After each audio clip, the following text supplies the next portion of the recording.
మన ముకుంద జ్యువెలర్స్ కొత్త బ్రాండ్ పూర్వి అందమైన 18 గ్రామ్స్ బంగారు ఆభరణాలు అందుబాటు ధరల్లో వివరాలకు సంప్రదించండి. నమస్తే అమ్మా. నమస్తే అమ్మా. అమ్మ, మాసాలన్నింటిలో మార్గశిర మాసం తనకి చాలా ఇష్టమని, ఈ మాసంలో తాను ఉంటానని విష్ణువే స్వయంగా ప్రకటించారు కదమ్మా. అవునమ్మా. అందుకోసమే మనము విష్ణు సహస్రనామాలు చదువుకుంటాం. అవును. వీటిని చదువుకునేటప్పుడు, పారాయణ చేసేటప్పుడు ప్రత్యేకమైన నియమాలు ఏమైనా పాటించాలి. ఎందుకంటే లలితకు సంబంధించి చాలా గ్రూపులు చూస్తూ ఉంటాం. ఇలాంటి పెద్దవారు ఎక్కడైనా తప్పులు చెప్తుంటే వాటిని కరెక్ట్ చేయడం ఇలాంటివి వింటూ ఉంటాం. అవునమ్మా. విష్ణు సహస్రనామాలను కూడా ఆ విధంగానే ముందుకు తీసుకెళ్లాలా, లేకపోతే ప్రత్యేకమైన ప్రదేశంలో కూర్చొని చదువుకోవాలా, వీటికంటూ సమయము అట్లా ఏదన్నా ఉంటుందమ్మా? ఏదైనానమ్మా, ఒక నవల చదువుకున్నట్టు, ఓ సినిమా చూసినట్టు, ఒక కథ చదివినట్టు అర్థం కోసం చదివితే పెద్ద సమస్య ఏం లేదు. ఎట్లయినా ఎప్పుడైనా కూర్చొని చేయొచ్చు. కానీ ఒక ఫలితాన్ని ఆశించి మనం చేసినప్పుడు మాత్రం నియమబద్ధంగా చేయాలి. ఏదైనా నాకు ఫలానా ఫలితం కావాలి అని గనక గట్టిగా అనుకున్నట్టయితే తప్పనిసరిగా నియమాలు పాటించాలి. ఎంత బాగా చెప్పారమ్మా.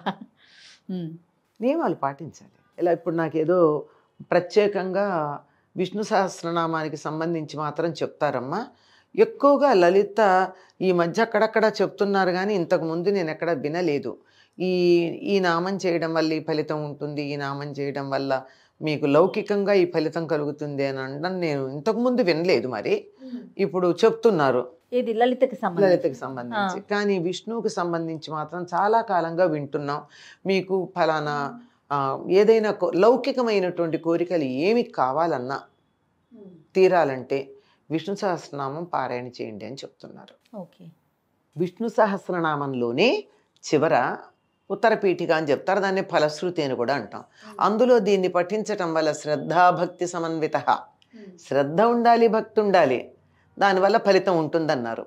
శ్రద్ధ లేదనుకో, చదువుతున్నావు, బుర్ర ఎక్కడో ఉంది, ఏం లాభం, ఉపయోగం లేదు.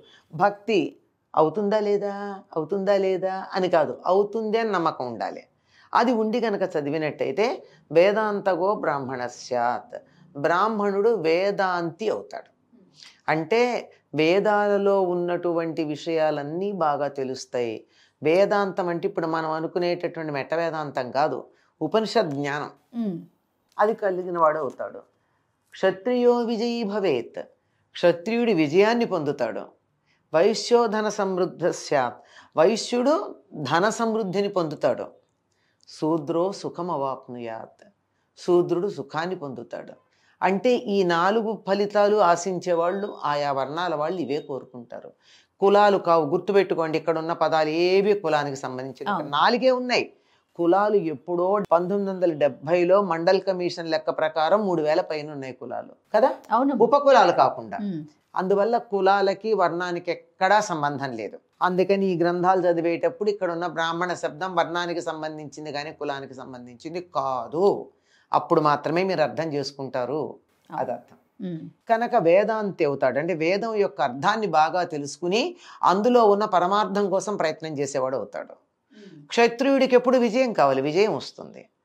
వ్యాపారికి ధనం కావాలి, ధన సమృద్ధిగా ధనం ఉంటుంది. సుఖంగా ఉంటాడు శూద్రుడు, ఏమి పట్టించుకోడు, చెప్పిన పని చేస్తాడు, సుఖంగా ఉంటాడు. ఎంత ఆనందమయ జీవితం అమ్మాది.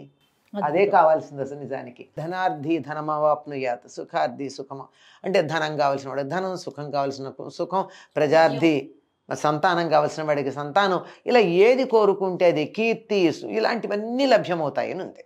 కనుక విష్ణు సహస్రనామ పారాయణ వల్ల ఇన్ని రకాల ప్రయోజనాలు ఉన్నాయి. అందుకని ఎక్కువ మంది విష్ణు సహస్రనామ పారాయణ చేయడానికి ఇష్టపడతారు. పైగా విష్ణు సహస్రనామం చదవడంలో పెద్ద ఇబ్బంది ఉండదు. ఎక్కువగా దోషాలు పోయే అవకాశం కూడా తక్కువ. అంటే మనకు ఉచ్చారణ చేత కాకపోతే తప్ప ప్రత్యేకంగా ఈ రోజుల్లో శ్రీ అంటున్నారు. శ్రీ ఎక్కడి నుంచి వచ్చిందో నాకు ఎప్పటికీ తెలియదమ్మా. చాలామంది కోపం వస్తుంది, కానీ మళ్ళీ చెప్తున్నాను నేను. శ ష స అని 3 ఉన్నాయి తెలుగులో, సంస్కృతంలో కూడా ఉన్నాయి. శ లేదు కొన్ని ప్రాంతాలకి, కొన్ని భాషల్లో. అట్లాంటి వాళ్ళు అయితే శ్రీ అంటూ ఉంటారు. వాళ్ళల్లాగా ఉన్న మనకెందుకమ్మా, శివ అని చక్కగా మెలికశాతో చెప్పగలిగిన మనం శివ అని ఎందుకనాలి? అవును, ఇంగ్లీష్లో కుదించుకుంటారు ఏమో అనిపిస్తుందమ్మా. ఇంగ్లీష్లో కూడా ఫొనెటిక్ లాంగ్వేజ్లో చక్కగా ఉంటుందమ్మా. మామూలు ఎస్ రాస్తే స, ఎస్ పైన అపాస్ట్రఫీ పెడితే ష, ఆ, ఎస్ కింద చుక్క పెడితే ష. ఆ, అంత క్లియర్గా ఫొనెటిక్ లాంగ్వేజ్లో ఉంది. ఇంగ్లీష్ వాళ్ళు కూడా ఒప్పుకున్నారు. వాళ్ళ భాషల్లో, భారతదేశంలో ఉన్న కొన్ని భాషల్లో సా లేదు గనక వాళ్ళని చూసి అనుకరించవలసిన దరిద్రం మనకేమిటి? అవునమ్మా. మనది సంపన్నమైనటువంటి భాష. ఇంత సంపన్నమైన భాష కలిగిన మనం లేని వాళ్ళలాగా పేదరికంతో మాట్లాడకూడదమ్మా. అమ్మా. అందుకని శ్రీ అనండి, శ్రీ ఎందుకు? అవును, అవును.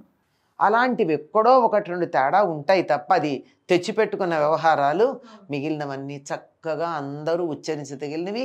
చిన్న చిన్న నామాలు తేలిగ్గా ఉంటాయి, చాలా హాయిగా ఉచ్చరించవచ్చు. అవును, అవును. పైగా ఇందులో 108 శ్లోకాలు ఉన్నాయి. అవును. ఈ 108 సంఖ్యకు ఓ ప్రాధాన్యం ఉంది. ఏమిటంటే 27 నక్షత్రాల్లో 4 పాదాలు, ఒక్కొక్క నక్షత్రాన్ని 4 పాదాలు చొప్పున చెప్తే 27 × 4 108.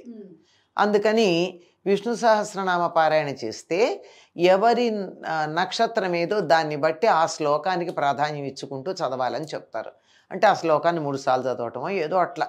నా నక్షత్రం నాకు తెలియదు, అయితే ఏమైంది, మొత్తం విష్ణు సహస్రనామం చదువు, అయిపోయింది, ఫలితం ఉంటుంది. అందులో నీ నక్షత్రం కూడా ఉంది కదా. నీదే కాదు, నీ కుటుంబ సభ్యులది, అందరిది ఉంటుంది. మొత్తం ప్రపంచంలో ఉన్న జనాభా అంతా ఈ 108 నక్షత్రాల ఈ పాదాలకు సంబంధించిన వాళ్లే కనుక అందరూ బాగుంటారు, అందులో మనం కూడా ఉంటాం. అది అంచేత విష్ణు సహస్రనామ పారాయణ విశ్వం విష్ణు అని మొదలవుతుంది.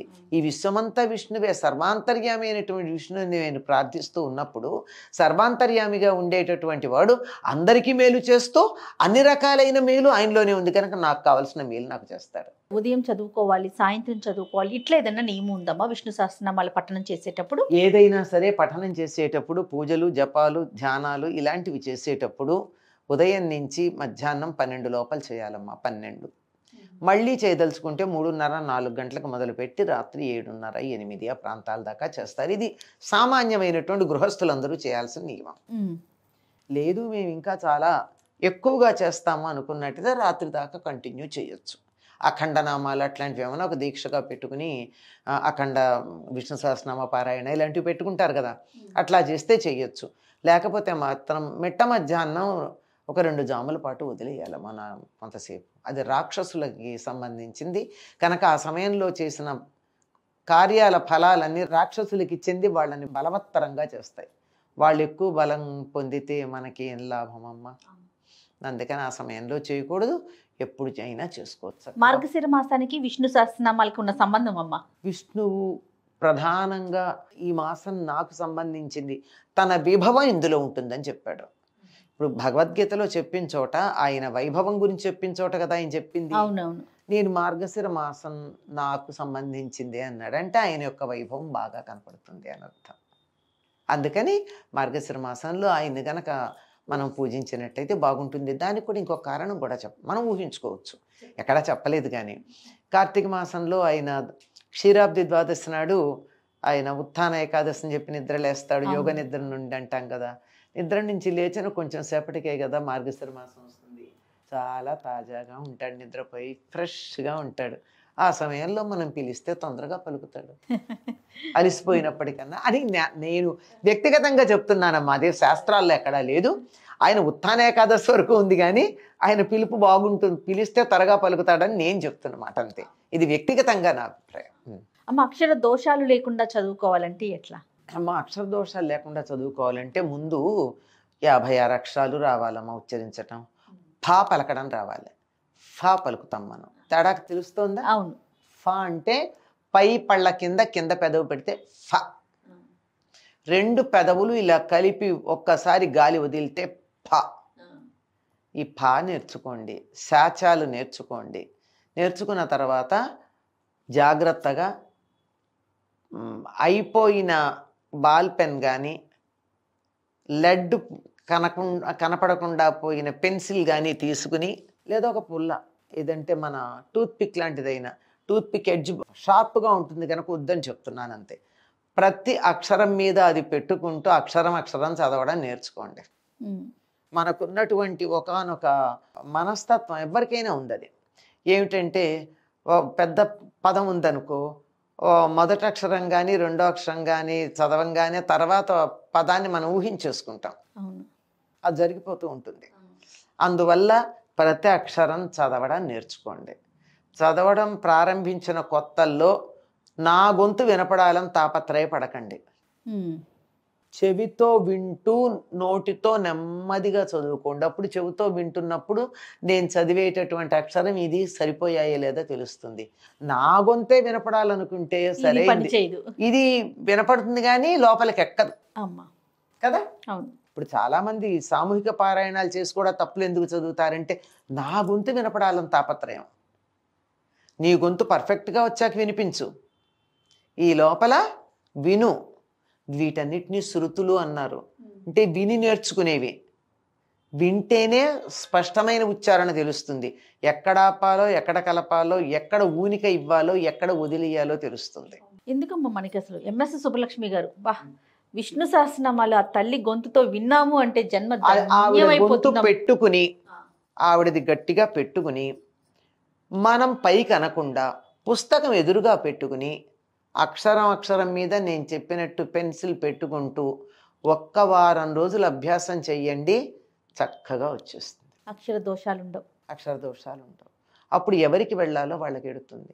నేను కొన్ని వందల సార్లు చెప్పా, మళ్ళీ చెప్తున్నా. నాకు మళ్ళీ చెప్పడం మామూలుగా ఇష్టం ఉండదు, కానీ కొన్ని తప్పవు. ఏమిటంటే మన ఈమెయిల్ ఐడిలో ఒక కామా కానీ, ఒక హైఫన్ కానీ, ఒక చుక్క కానీ తప్పు పెడితే ఎవరికి వెళ్ళాలో వాళ్ళకి ఎడుతుందా? రాంగ్ అడ్రస్ పెడుతోంది కదా.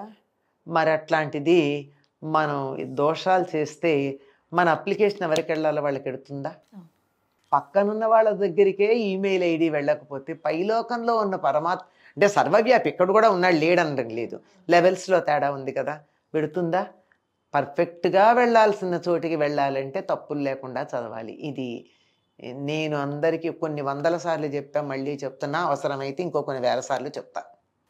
తప్పనిసరిగా ఉచ్చారణ దోషాలు లేకుండా చదవండి. అంతదాకా ఎందుకమ్మా, రికార్డు చేయడానికి ముందు విష్ణు సహస్రనామం రికార్డ్ చేయమని అడిగితే ఎవరమ్మా? ఎంఎస్ సుబ్బలక్ష్మి గారు. ఆవిడ సంస్కృత పండితుడి దగ్గరికి వెళ్ళి తన ఉచ్చారణ సరి చేసుకుని, ఎందుకంటే తమిళ ప్రాంతం వాళ్ళు కదమ్మా, ఎక్కడన్నా చాకి జాపలికి కాకి గాపలికి ప్రమాదాలు ఉంటాయి కదా. అవునవును. అందుకని వెళ్ళి కరెక్ట్ చేసుకుని, ఆవిడ దగ్గర అట్లాంటివి ఏం లేవులేండి. ఇన్ని త్యాగరాయ కీర్తనలు, ఇన్ని అన్నమాచార్య కీర్తనలు పాడారు, ఎక్కడ లేదు. అయినా సరే వెళ్ళి సరి చేసుకుని కంచి పరమాచార్య వారికి వినిపించి ఆయన ఇది సరిగ్గా ఉంది అన్నాకే ఆవిడ ఉచ్చారణ దోషాలు లేకుండా చదివారు. అందుకమ్మ ఆవిడ మహానుభావురాలు, ప్రాతస్మరణీయురాలు. ఆవిడని తలుచుకోవాల్సింది. భజగోవిందం కానీ, విష్ణు సహస్రనామం కానీ, ఇంకా మిగిలినటువంటి అనేకమైనటువంటి స్తోత్రాలు కానీ ఆవిడ గొంతుతో వింటే నిజంగా మనం ఉద్ధరించబడతాం. అవునమ్మా, ఇంకా వేరే ఇది వినిపించదు. నిజంగా ఒక గంధర్వలోకంలో నుంచి వచ్చి మనందరినీ ఉద్ధరించటానికి గాంధర్వ మార్గంలో అందరూ మోక్షం వైపు పయనించటానికి మార్గం వేసిన మహానుభావురాలు ఆవిడ. ఆ ముఖంలో ఆ పవిత్రత కానీ, ఆ ప్రశాంతత కానీ, ఆ హాయి కానీ ఎలా ఉంటుందంటే అట్లా ఉంటుంది. ఇది ఈ విషయమే కాదండి, ఆవిడ జీవిత చరిత్రలో కొన్ని విషయాలు చూస్తే అంత నిజాయితీగా, అంత గొప్పగా జీవించటం మాతృలకు సాధ్యమవుతుందా అనిపిస్తుందండి. ఆవిడ జీవితంలో కొన్ని ఘట్టాలు అద్భుతం. అటువంటి ఆవిడ పేరు తలుచుకుంటే కూడా చాలా జన్మధన్యం. ఈనాటికి కూడా అందుకే తమిళనాడులో పట్టు చీరల్లో ఒక రంగుకి ఎంఎస్ బ్లూ అని పేరు పెట్టుకున్నారు. ఆవిడ తరచుగా ఆ రంగు చీరల్లో కనపడుతుంది. ఒక రకమైన నీలం రంగున్న పట్టు చీరల్లో తరచుగా కనపడుతుంది. అందుకని ఆ రంగుకే ఎంఎస్ బ్లూ అని పేరు. ఎంతగా మనుషుల్ని ప్రభావితం చేసినటువంటిది. పాండిత్యం ప్రభావితం చెయ్యదమ్మా, వ్యక్తిత్వం ప్రభావితం చేస్తుంది. పాండిత్యం సంపాదించవచ్చు, వ్యక్తిత్వం చాలా కష్టం పెంపొందించుకోవడం. సహజంగా ఉండాలి, దానికి కొంత సాధన ఉండాలి. అద్భుతమైనటువంటి వ్యక్తి విష్ణు సహస్రనామ. ఈ సందర్భంగా ఆవిడ్ని గుర్తు చేసుకున్నామంటే మన జన్మధన్యం. ఖచ్చితంగా అమ్మ, ఖచ్చితంగా. నమస్తే. నమస్తే అమ్మ.